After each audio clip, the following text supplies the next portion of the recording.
kinsagoy dili buot nga mahimong bantugan o labing dako tao sa katilingban. Dili baya dautan ang mangandoy o magdamgo nga mahimong usa niini. Apan unsa man ang matuod nga pagkabantugan o labing dako. Si Jesus nagsaway sa pagsabot sa mga tinun-an mahitungod niini, kay ang ilang pagsabot mao nga gahom ug unsay anaa kanatong mga material nga mga butang ang pasikaran niining pagkabantugan o labing dako o pagkaadunay otoridad sa katilingban. Alang kang Hesus ning atong ebanghelyo karon, ang pagkabantugan o labing dako mao ang pag-alagad nga nagpasabot, pag-alagad ngadto sa mga kabus, mga gagmay, mga sinalikway sa katilingban. Ang pag-alagad mao ang paggamit sa atong talento, atong kabatid, kahanas alang sa kaayuhan ug kalambuan sa atong isig katawo. Mag-alagad kita aron mulambo ug motubo ang kapasidad sa atong isig katawo.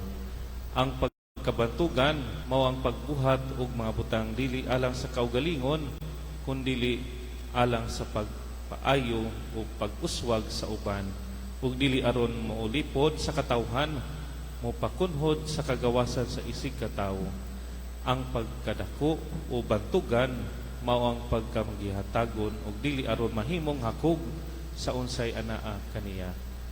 Sama pananglit sa mga bata o mga batan-on, sila dili makahimo sa mga butang pinaagi sa ilang kaugalingon lamang, kinahanglan nila ang panabang sa uban.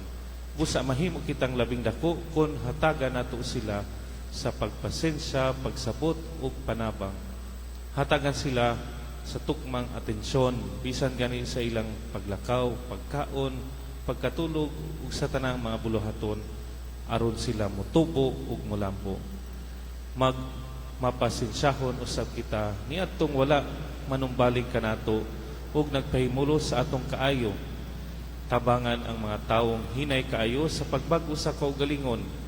Dalhon nato ang tanan ngadto sa pag-amping sa ug kaluwasan. Dalhon nato sila balik sa kinabuhing puno sa grasya ngadto sa Dios.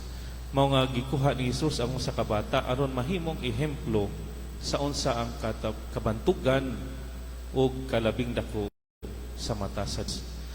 Siya ang usa ka ug dili panumbalingon aron mamahimong bantugan og labing dako. Ang angayan nga ikapakita nato sa katawhan dili ang banggiitang pagmunauna o pangisip kundi ang labing dakong kasing-kasing nga mahibalong mahigugma muhatag sa panginahanglan sa katawhan. Labaw na ang gugma ngadto sa tanan.